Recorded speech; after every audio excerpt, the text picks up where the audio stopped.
Camera. Oh, yeah. Oh, tashitele.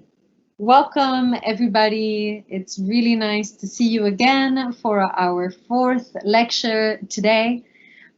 We are going to be introducing you to the next round of letters that are going to be creating a more sorry, I am distracted for a second here trying to put the full screen mode. Okay.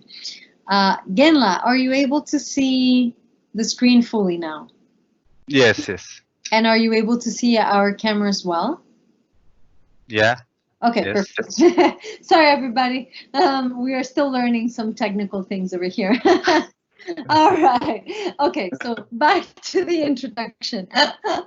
In our past lecture, we learned how to voice the suffix letters that are called, do you remember? The Genjuk Chu, the 10 Genjuks. And today we are going to learn the 5 prefixes that, as their name indicates, are going to precede the main root letter. All right, so there are only 5 of them. They're not random. There are a list that you can see right now that Genla is going to read and introduce to you in a few minutes. That what I wanted to say before Genla gives us his rundown of the pronunciation and the transformation of the sounds is that these main 5 prefixes that we are going to learn are going to affect the pronunciation of the root letter in 2 very specific important ways. Okay? So what are those 2 important ways that they are going to be impacting the main root letter? The first one is when you see one of these 5 prefixes precede one of the letters in the 3rd column of the alphabet. So by now, every time that we say first column, second column, 3rd column, 4th column, you should be able to really visualize them in your mind. It's really, really important that you do, okay? So are you visualizing with me as I'm telling you about the 3rd column? So which ones are the 3rd column? They were the sounds that were aspirated and that actually had an inherent lower tone that goes down to your belly when you're pronouncing them, okay?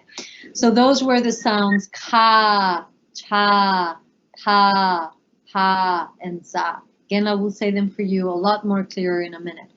Those are the letters of the 3rd column of the alphabet. Whenever you see one of the 5 prefixes precede one of these letters, the change in the pronunciation is going to be such that the aspiration of these letters is totally dropped. What does that mean? That the letter ka is going to transform into ga. The letter cha is going to transform into ja. The letter ta is going to transform into da, and the letter pa is going to transform into ba, and the letter cha is going to transform into ja. So ga, ja, da, ba, and za. That is the first alteration, all right? Or I think alteration means something different in English. Sorry, I'm not a native speaker. Modification. Now, if we move over to the 4th column of the alphabet, so the neighbor of this column that I've just mentioned, which ones are the letters in the 4th column? Do you remember? They're the very female letters that are pronounced as a very low tone and that they are nasal, right? So na, nya, na, ma, and a. Those letters that are inherently low toned, you can feel them in your belly as you pronounce them. Whenever they are preceded by one of the 5 prefixes, their tone is going to go up. It's going to become a high tone. So you'll hear a high pitch. Nga, nya, na, ma, a. Again, I will say it a lot clearer for us. Okay? So those are the 2 modifications. 4th column loses aspiration. 4th column becomes a high tone. Now, in this lecture today, Genla is going to walk you through the process of how to spell aloud. Remember, in our previous lecture, when we were studying the suffixes, we taught you how to actually spell aloud whenever you see a suffix. Now, there's a very specific way in which we will learn how to spell aloud the prefix, because if we don't learn that formula specifically for the prefixes, we're not going to be able to tell what it is that we are spelling aloud, all right? So bear with us as we walk you through that. And as Genla really shows you that style of jorlok, which is the word that we're using for the spelling aloud, and as he teaches you the sound combinations. So without any further ado, Genla, now the mic is all yours. Okay. So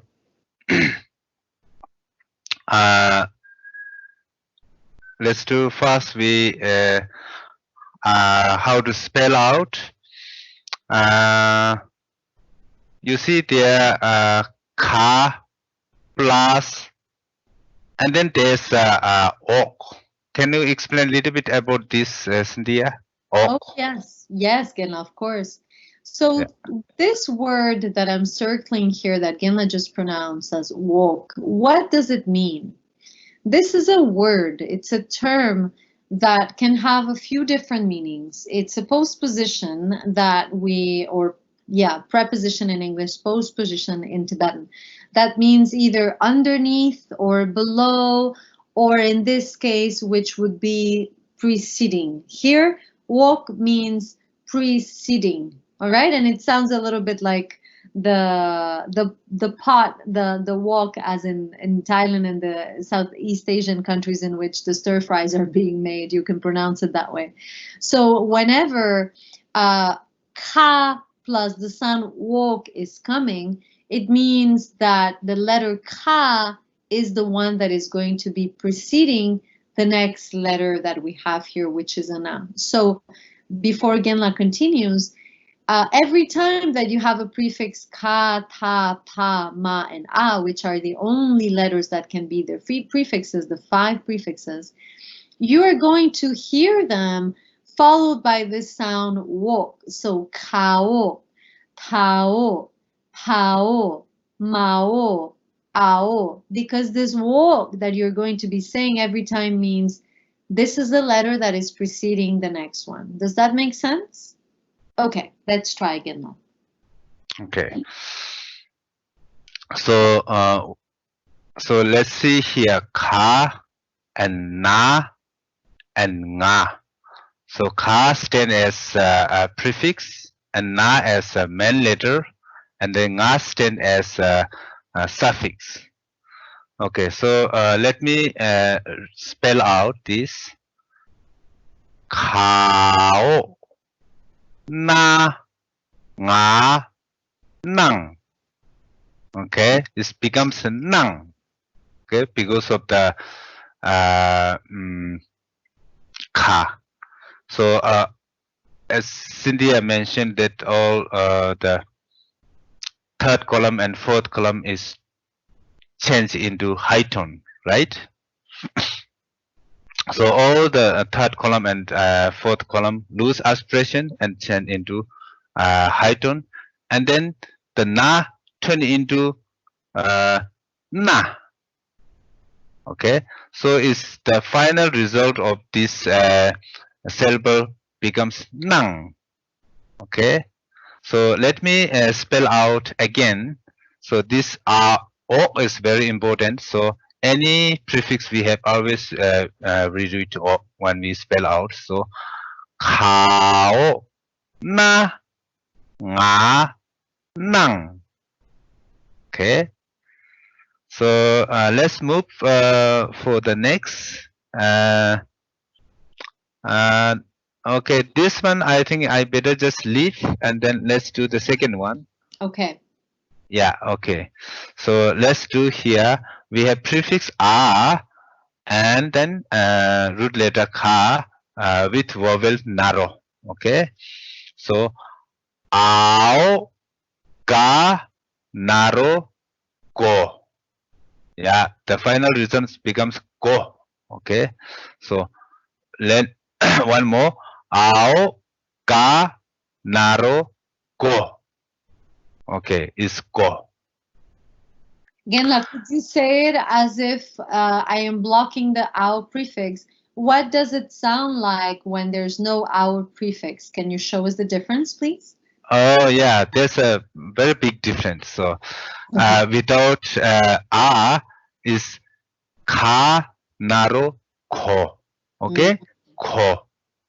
So it becomes ko, and with suffix a, it becomes ko, because we need a very large, how to say, effort to produce the sound. Is ko with the prefix a, and then without prefix a, we don't need to how to say, effort strongly. Just ko, soft and low ko with aspiration.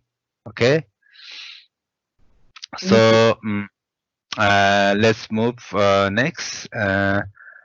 It's same as our example. Khao na nga nang. Khao na nga nang. Okay, nang. Okay. So without prefix ka, and then is just na nga nang. Okay, nang, and then with prefix nang. Yeah. So nang and nang. Okay. May I just say one quick thing? So, of Yes, course, please. sorry, Ginla. You might already all be wondering, and you probably already know this. The difference is going to be really, really crucial, because even if we as beginners might not fully grasp the difference between the high and the low tone, a native speaker will grasp it immediately. So if you're mispronouncing a word, in this case, nang, which is a high tone, and you mispronounce it as nang, you're changing the meaning entirely. So this word that is written down here, kao nang nang, means to give in the honorific register, which we'll study soon. Without it, if you pronounce it low tone, nang, it means inside. So two very different things. Here, it isn't that big of a deal, but sometimes the difference might be even in a rude word, or result in something which is not polite, or anyway, of course, you can create miscommunication and misunderstanding. So it's really, really crucial to get it from the beginning. So, all right, Genla, sorry, please carry on. Okay. So let's do the second one. It's the prefix a, and then we have root letter ka with narrow, and then suffix ka. Okay. So let's do spell out ao, ka, narrow, go, ka, go. Ao, ka, narrow, go, ka, go. Okay. So final result of the sound is go. And if there's no prefix a, and then is ka, narrow, ko, ka, ko. Ko. You don't need to effort the sound. Just say ko. Soft and loud. And the with prefix a is ko. So you need to produce the sound from the from here, from the inside. We say strongly go, go with the prefix, and without it just produce from the sound from just from here inside the mouth, ko, ko. Yeah, it's a big difference. The with prefix go is say strongly, and then without prefix and just say from here inside the mouth, just produce ko, something from here, ko, ko. Okay. So and then we have prefix ta and root letter nga, and also we have suffix nga. Okay, spell out is tao nga nga ngang. Tao nga nga ngang. So the final sound of sound is ngang, ngang. Okay. So spelling is very important for once we spell out, and then it's automatic, naturally come the final sound at the end. So that's why spelling out is important. And then let's see the difference of the without prefix ta and how we produce. Without prefix ta, just nga, nga, ngang, nga, nga, ngang, ngang. Yes, just ngang. And then with prefix is ngang, ngang. Okay. So now we move next syllable is prefix ma, and then root letter is nya, and then we have suffix ma also. So mao, nya, ma, nyam. Mao, nya, ma, nyam. It becomes nyam. Okay. And then without prefix ma, it becomes nyam. Nyam. Okay. Nya, ma, nyam. Okay. Nyam without, with nyam. Okay. You see big difference. And then let's move the next. And then we have prefix pa, and the root letter sa, and then we have shabju, and then we have suffix na. Okay. So pao, sa, shabju, sun, na, jun. Pao, sa, shabju, sun, na, jun. Okay. The sound is jun. Also, we do the without prefix is sa, shabju, jun, na, jun.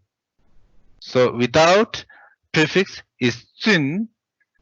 With prefix is also jun. So there's no difference. So why? Maybe I pass to Cynthia. Can you explain the reason? Of course, Genla. Thank So, you. why is the same? Let me go back to show you the beginning of our chart over here. Okay, here we go. All right, so why is it the same? So to which column does that letter belong to, the main root letter in that word, sun? It is right here, right? Can you all see it? It is here, what we call a dental. Now, it is part of the first category of the high tone non-aspirated. These are the male letters that require a lot of effort. They're called male because of the effort in the pronunciation, as Genla very clearly was explaining to us on the first day of the alphabet class. So these letters, when they are pronounced, they're always pronounced with a lot of effort, and therefore they're never really going to change in their tone and in their effort and in their anything related to how they're pronounced. They're always going to remain the same. It is the case also for the second column of the high tone aspirated ones. These letters are also going to remain unaffected by any prefix or any combination. So keep in mind that the first and the second column of the alphabet, these two that I'm circling here, the kas and the kas, the chas and the chas, these ones will remain always the same and will be unaffected. The ones that will definitely be affected by the prefixes and the head letters that we will see in our next segment of the lesson will be the third column and the fourth column particularly. All right. So that's why Genla is telling you that in this word that we were studying, let me get back to it. Here we go. This tsun would be the same whether there is a prefix or not, because the tsa belongs to the first column of the alphabet. Now, Genla, this is a great example to help us review our lesson from yesterday with the actual suffixes.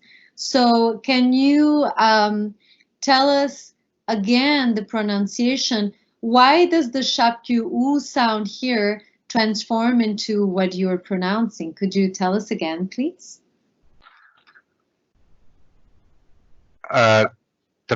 You mean pronunciation, right? Exactly. Okay.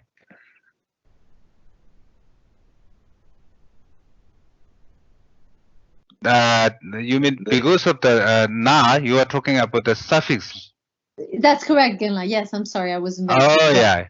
Okay, okay. So this like za xiabchu zun na jun yun. Yeah, it's not zuna. Yeah, it's yun yun. Yeah, because of the vowel xiabchu comes u, and then yun. We doesn't produce a full na. Okay, yun something. Very good. Thank you so much. Okay. And then we have next spell out. So you see in the alphabet consonant there, see the red.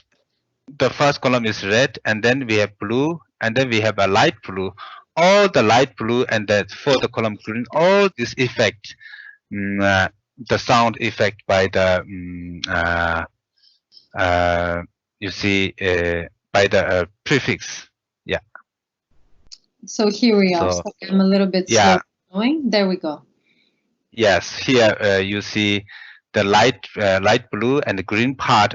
All this effect, the sound by the prefix. Okay, so let's move to our examples.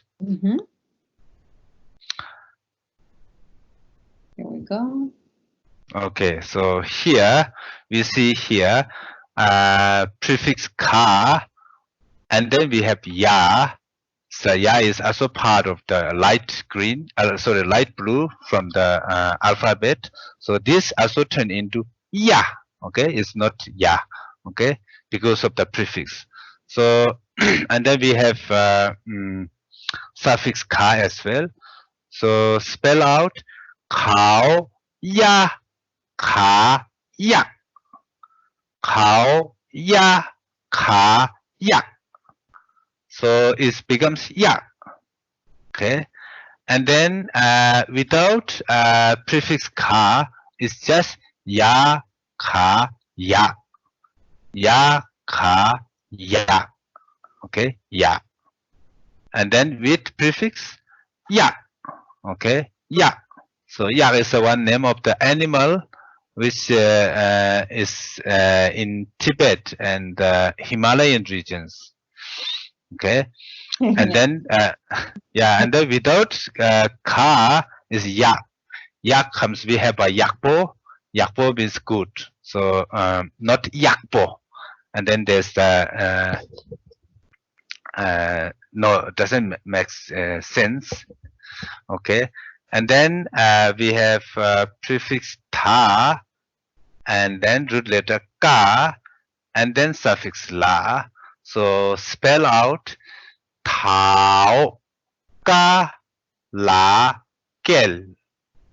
Thảo ca lá kel. So its whole sound is becomes kel. Okay. Now, so why kel? Let's just remind the students for a second, because maybe they forgot. Why kel and why not kal? Should I say it again? Okay. Yeah.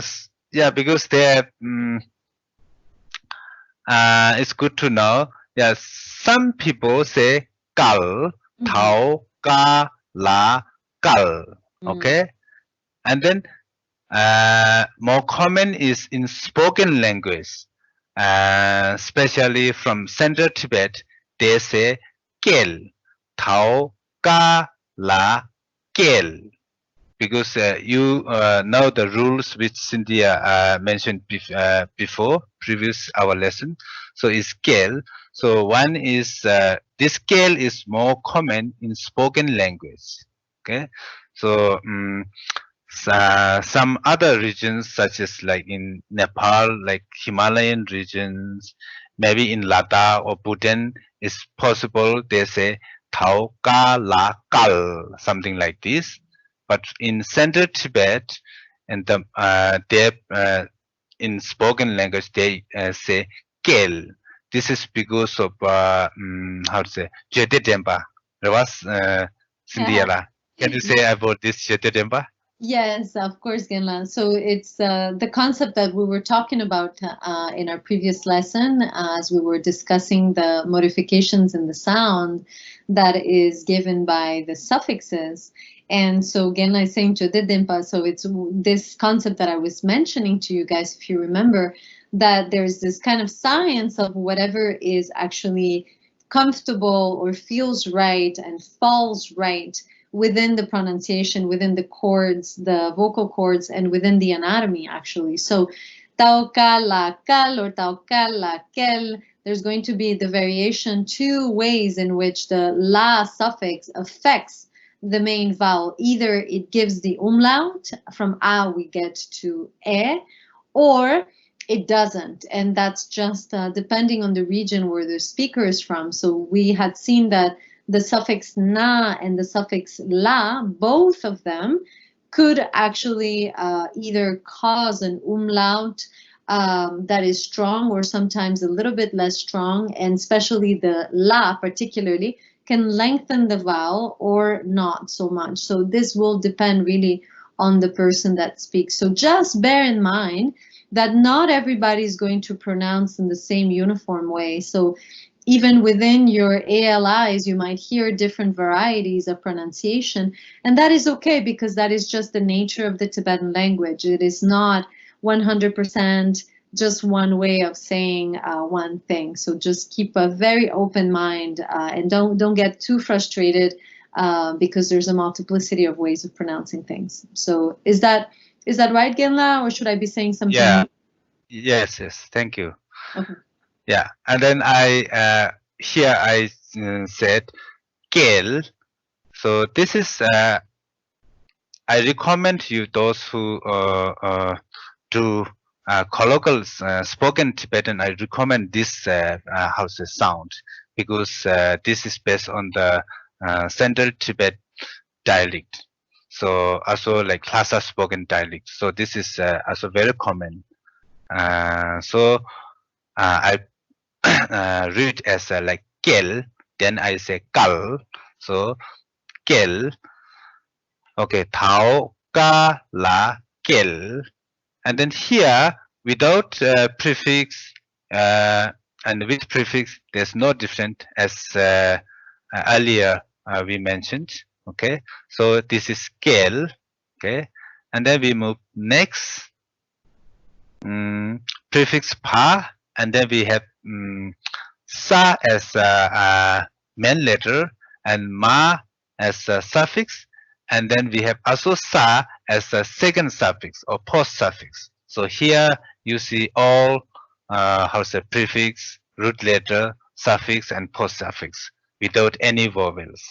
So let's spell out pao sa ma sa sam.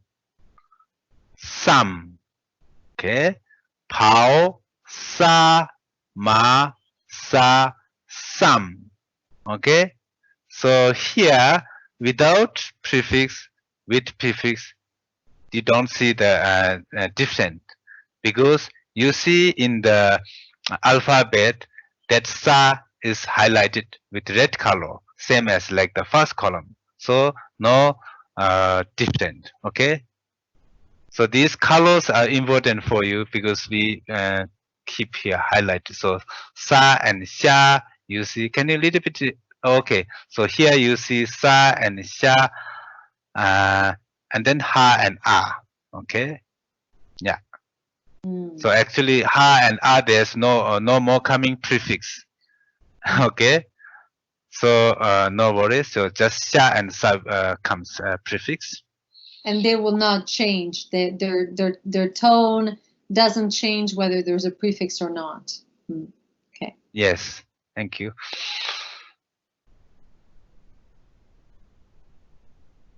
Okay. Then we have also yeah, this is some. So pao sa ma sa sam. Okay, is some. And then we move next prefix ma, and then we have cha, and then we have la as a suffix. So spell out Mao, ja, la, gel. Mao, ja, la, gel. So here I say gel is like here you see gel, gel. You see gel and gel. It's the same.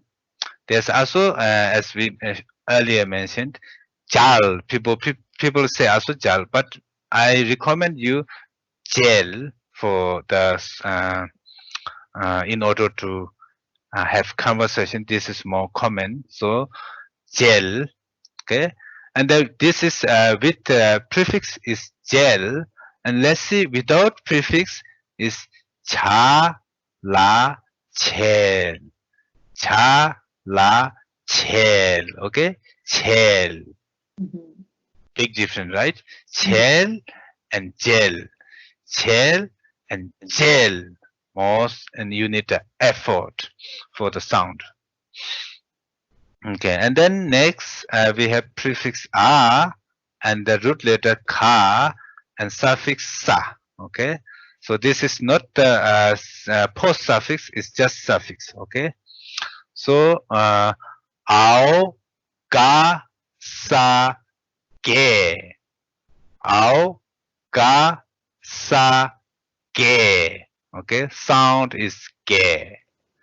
And then if there's no prefix, it's just ke, ke, ke. And then with prefix, ge, ge. Okay. And then here, one thing I want to mention is because I try to suppose here, let's take example for the ge. I give the sound. Actually, when we have prefix any prefix is suppose here is turned into like ga, and I already give the sound ga, but some Tibetan is traditionally it's not like this. We produce first we say and then second we say ka, as same as like we have consonant in the third column we say ka, right? It's not ga. So because and ka, and then it becomes turned into ga. So traditionally we read like this: ao, ka, ga, sa, ge. Because of ao, ka, and then it's turned into like ga, and then we say ge. So it's I found so far now it's a bit difficult for the student. Like we say ao, ka, ga, sa, ge. So we did a few steps for this, and then in for this confusion avoid, I just produce from the beginning ao, ga. Okay, ao, ga, sa, ge. It was very easy for the student. So even Tibetans there too, where some Tibetans read ao, ga, sa, ge, same as like me. Some people read very how to say traditional way ao, ka, ga, sa, ge, and then it's maybe more gives you confusion. So I just keep like this, and then is there anything Cynthia can you say about this? Yeah, Genla, no, that's great. Thank you so much for reminding us. So what Genla is saying is really, really important to keep in mind. There's going to be two styles of jorlok, of the reading aloud, as Genla is modeling for you. So what the style that we're going to be keeping together in our class, and that a lot of Tibetans do, that's also the way that I learned with my teachers back in the day, is that you will already, what you're doing is that Genla is giving you the example of ge over here. You're saying and then wok. Remember, always wok because a is a prefix. So you say aok. So now we know that a is the prefix of something else. Is the prefix of what? Of ka. But we're not going to say ao ka. We're going to say ao ga. We already give the transformation that has been applied to the main root letter, thanks to the association with the prefix a. So ao, ga, all right? We already transform. So we go to that step immediately. and then we say the rest. So Genla is just telling you that maybe it's a lot better. We have actually seen in our experience teaching our students that is a lot better to go straight to that step, to automatically train to give the combination from the beginning, because that way it'll be a lot easier for you and you will memorize it faster. And that's also one of the styles that a lot of Tibetans do it. So it is there. It's not something that we've made up. But be aware that there are two styles of reading aloud, and that is okay. There's just, there's variety for different kinds of people. But here we really encourage you to say ao ga, so immediately give the transformation. Now, don't worry. If this sounds a little bit strange right now to you and you're not fully grasping what it is that we are talking about, we will definitely practice it together in our live session, and you will practice it a lot with our AALIs as well. And so don't hesitate to write a note and to ask us if this seems like something that is not super clear. All right? Is that okay, Genla? Yeah, one thing is because our course is very intensive. That's so because in traditionally Tibetans, when they practice Jolo, it takes 1 month, 2 months. Yeah. So and then they go, everything is very, very detailed by detail. So since we don't have time, it's good to say ao, ka, sa, ge. Very easy, right? Then we say ao, ka, and then becomes ka, and then we read sa, ge, and there is text term, long term. So in order to taking term, we need at least 1 month. So you see in Tibetan monasteries, they see that small little monks, when they practice this Jolo, it takes at least 1 month. Okay. Okay. So let's read one without spell out all these. Okay. Okay. Nang, nang, go, go, ngang, ngang, nham, nham, sun, sun, ya, ya, kel, kel, sam, sam, gel, gel, ge, ge. Yeah. Okay. Much. Very clear, Genla. Thank you so much. We hope that it was clear for you all as well. And we will be seeing you in our live session. So our next segment, our next video will be on the Gochen, the superscript letters. So stay tuned for more.